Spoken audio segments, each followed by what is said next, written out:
When my neighbor walked into my apartment that night to fix my Wi-Fi, I expected a 5-minute favor. What happened instead was a complete surprise, turning a stressful moment into one of the most unforgettable evenings of my life. It all started on a quiet Tuesday. I'd spent the day battling endless virtual meetings and crushing deadlines. By the time the clock hit 7 p.m., I finally felt like I was winning. I had found my rhythm, and control was mine. Then, my Wi-Fi died. I was seconds away from submitting a critical project when the router's cruel, blinking red light flared up a stark, digital reminder of defeat. Frustration boiled over. I slammed my laptop shut harder than I should have. Panic washed over me instantly. How could I meet my deadline now? Mobile data was a joke, and the thought of leaving for a late-night coffee shop made my anxiety spike. Pacing my living room, I racked my brain until a single thought clicked. Robert, a man in his early 60s, had moved in a few months prior. Our interactions had been brief, just hallway hellos, but he always stood out. Tall, quietly confident, and effortlessly charming, he carried himself with an almost magnetic calm. He seemed like the kind of person who could fix anything. I hesitated, feeling awkward about bothering him, but desperation won. I pulled on a sweater and stepped into the dimly lit hallway. My heart was beating faster than usual. I told myself it was only the stress. I knocked lightly, then a little harder. Within seconds, the door opened. Robert stood there in a relaxed grey hoodie and sweatpants. His hair slightly tousled, maybe from a quick nap.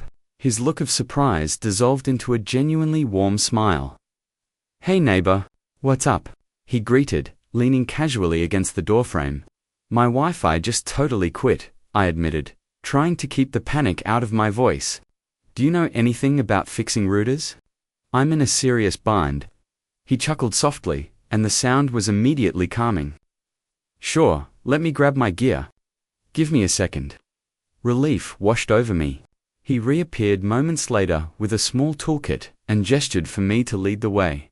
Back inside my apartment, I suddenly felt It wasn't a mess, but the stack of books and the lone unwashed mug made me wish I'd tidied up. "This won't take long," Robert said, kneeling by the router. His hands were steady as he untangled the wires, his concentration almost hypnotic. I found myself watching him, feeling strangely comforted by the calm way he worked. "You have a nice setup here," he remarked, glancing up with a faint smile. "Oh, thanks," I replied, leaning against the couch. "Just threw it together when I moved in." "Do you do this kind of thing often?" I asked. "Fixing things?" "Yeah, now and then," he said with a casual shrug. "Mostly just helping out friends and family when their tech misbehaves." "Well, I truly appreciate it," I said sincerely. "I have a big deadline tonight." I was starting to feel frantic. "No problem," he answered smoothly. "Deadlines wait for no one, right?" I laughed, feeling myself relax. For the next few minutes, the only sounds were the quiet clicking of his tools and his soft hum. He seemed so at ease, moving around my space as if he belonged there. "So, what has you working so late?" Robert asked, breaking the silence. "Big project." "Yeah, it's for a client," I explained, gesturing to my laptop. "I'm a freelance graphic designer. It feels like it never slows down." "Ah, freelancing," he said with a knowing grin. "People think it's all midday naps. They don't see the late-night panic sessions." "Exactly," I laughed. "Sometimes it's pure chaos." Robert's laugh was rich and genuine. "Well, it sounds like you're handling it, even with the Wi-Fi fighting back." As we talked, I realized how easy it was. His humor was light, his presence grounding. By the time he tightened the last cable and stood up, brushing his hands off, I was genuinely surprised by how much I had enjoyed his company. "All set," Robert said, pointing to the now stable, green light on the router. "You should be back online." I exhaled with profound relief. "Thank you so much.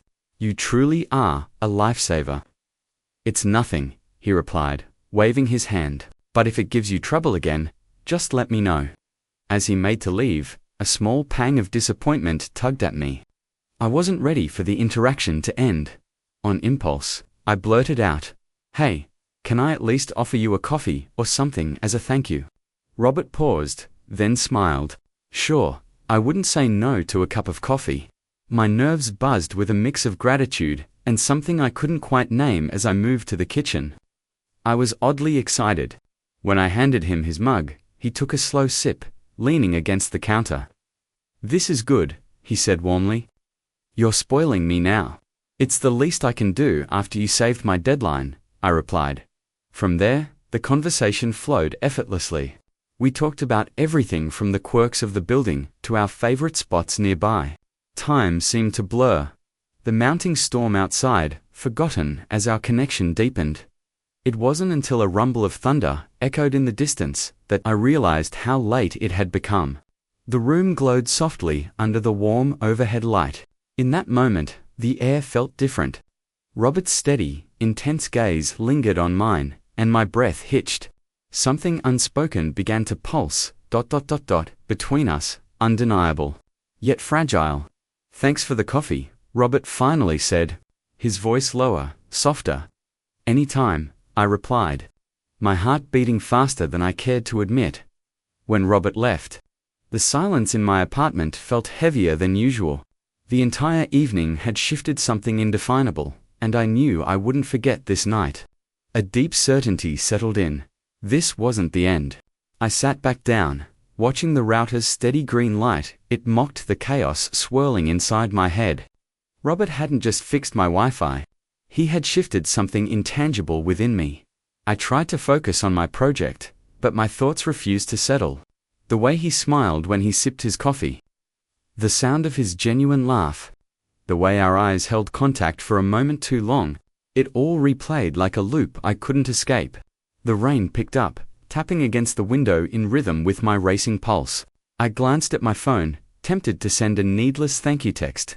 Instead, I scrolled aimlessly, failing to shake the warmth he had left behind. An hour, maybe two, melted away. Then, a sudden, sharp knock. My heart vaulted into my throat. Who would be knocking at this hour? I crossed the room and opened the door cautiously. There he was, Robert. He stood holding a small flashlight, wearing an apologetic, sheepish grin. Hey, he said, rubbing the back of his neck. I'm so sorry to bother you again, but I think I left one of my tools here. Mind if I just grab it? Oh, I said, my voice catching slightly. Of course. Come in. Robert stepped inside, and his presence immediately filled the room with that quiet, electric energy. He scanned the space quickly, spotting a small screwdriver on the coffee table. There it is, he said, holding it up like a trophy. Can't believe I forgot that. Must have been the coffee, I teased lightly.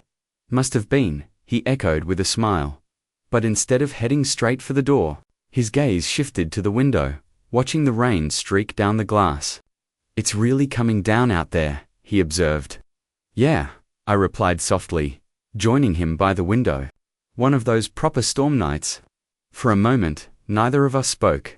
The quiet was thick, filled only by the rain and the distant thunder. Then Robert turned back to me, his expression thoughtful. He leaned slightly against the kitchen counter. You know, he began, I've lived here for months, and this is the first real conversation we've had. I nodded, suddenly I guess we've both been busy. True, he said, his voice dropping lower, but I'm glad we finally did. The air between us charged again, heavy with unspoken meaning. I felt his gaze, warm and steady, and it took effort to hold it without faltering. My breath hitched when he stepped closer, not invading my space, but close enough to make the air almost tangible. I should probably get going, Robert said at last, but his tone lacked conviction. Yeah, I whispered, though neither of us moved an inch. Before I could stop myself, the most vulnerable words slipped out. Robert, can I ask you something? Of course, he said gently, his eyes locked on mine. Why did you really come back? The question hung in the air, raw and exposed.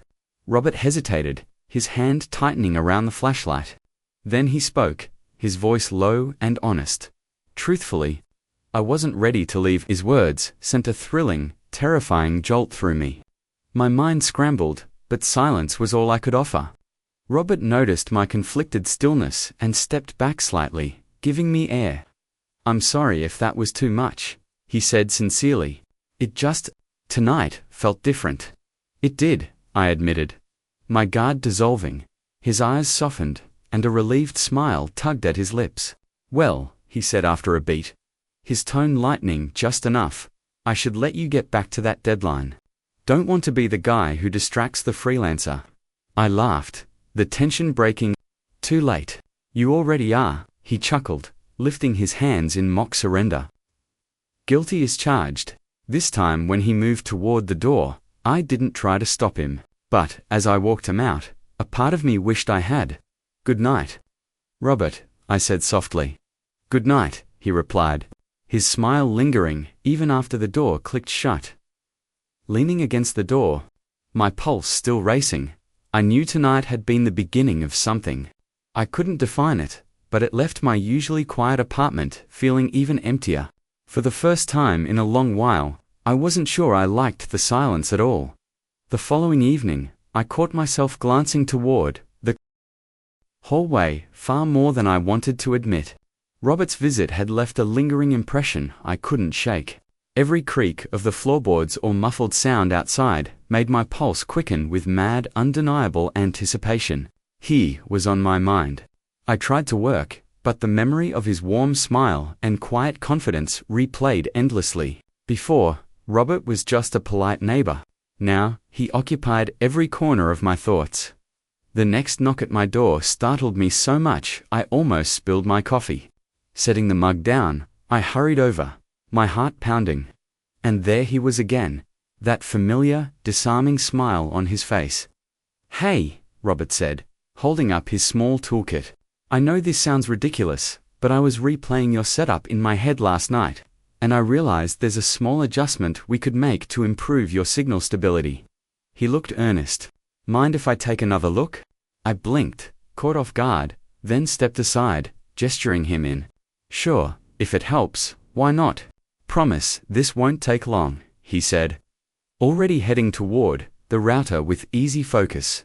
I leaned against the counter, watching him crouch down and work with the same calm efficiency as before. His brow furrowed in concentration, his movements steady and sure. The quiet buzz of anticipation in my chest was impossible to ignore.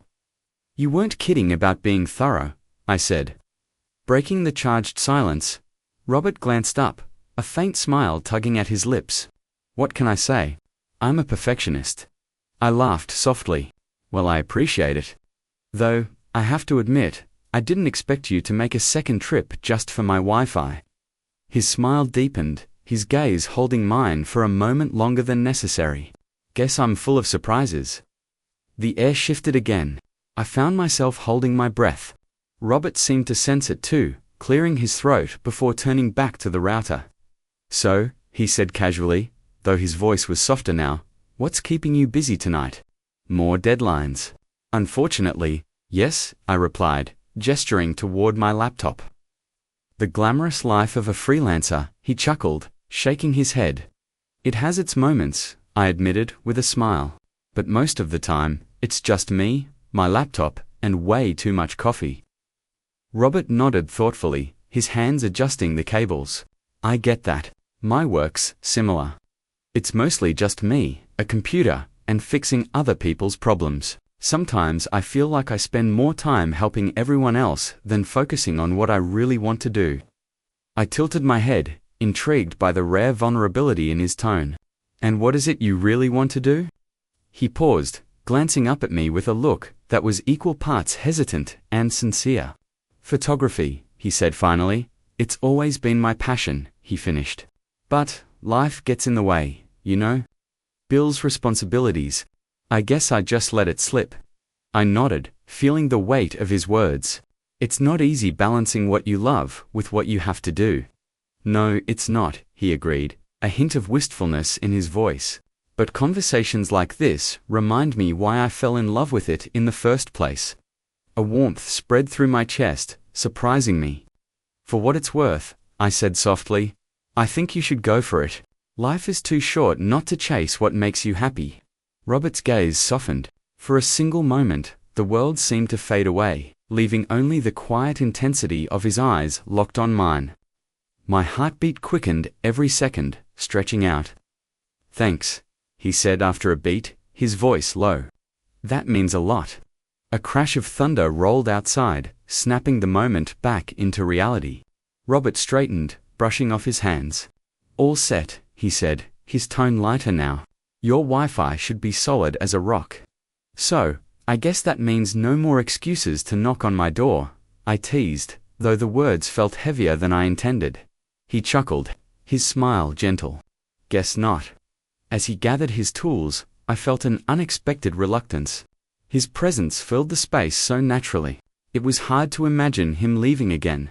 I didn't say anything, but at the door, Robert paused, his expression unreadable. "Thanks for letting me tinker with your setup again. And for the conversation, any time," I replied, my voice softer than I meant. With one last smile, he stepped into the hallway. I closed the door gently, but the energy he left behind lingered like an invisible thread pulling at my thoughts. Now, more than ever, I was sure of one thing. The next time I saw him, something would happen, something neither of us could ignore. The following days blurred by, my routine colored with a constant undercurrent of anticipation. I found myself hoping, waiting for another knock. His absence was noticeable, almost tangible, as though the apartment itself remembered him to.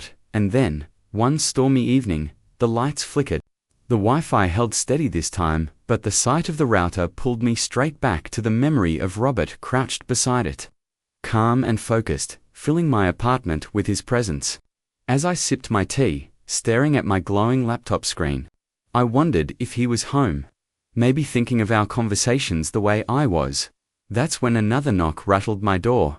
My heart skipped a beat, excitement surging through me. Setting down my mug, I crossed the room. Pausing briefly before opening the door, Robert stood there again. Rain speckling his jacket, one hand resting on the doorframe. His easy smile was there, but his posture held a faint hesitation. "Hey," he said softly. "Hope I'm not interrupting." "No, not at all," I said quickly, stepping aside. "Come in." He walked in, glancing around as if reacquainting himself with the space. I was heading out for a walk when the storm hit harder than I expected. Figured I'd stop by and say hi before I got completely soaked. I laughed, gesturing toward the couch. "Good call. Looks like it's going to be a rough one." Robert sat down, his presence once again filling the room with a strange familiarity. I joined him, curling my legs beneath me as the storm outside grew louder. "So, how's the Wi-Fi holding up?" he asked with a teasing grin. "Perfect," I said, smiling, though I think I miss having an excuse to call for help. His gaze lingered, his smile softening. "I think you're doing just fine without me." The words hung in the air, charged with unspoken meaning. My chest tightened, the space between us suddenly small. Looking away, I rose quickly. "Do you want something warm to drink?" "That would be great," he said warmly. "Thanks." As I moved to the kitchen, I tried to steady my breathing, overwhelmed by how deeply his presence seemed to settle over me. It wasn't just his smile or his voice, it was the way he made me feel seen, understood. I returned with 2 mugs of tea and handed one to him. Before sitting back on the couch, the storm raged on outside, thunder rolling as rain lashed the windows. We sat together in the glow of the room. The silence between us, comfortable yet intensely charged. Robert shifted slightly, his voice thoughtful. "I was thinking about what you said." The storm outside rumbled on, relentless and heavy. The rain tapped against the windows in sharp rhythms, a reminder of the wild world beyond these walls. But inside, within the quiet glow of the living room, everything felt safe, suspended in time. Robert sat close, closer than I ever imagined he would. At first, it was just the brush of his sleeve against mine, something small, yet impossible to ignore.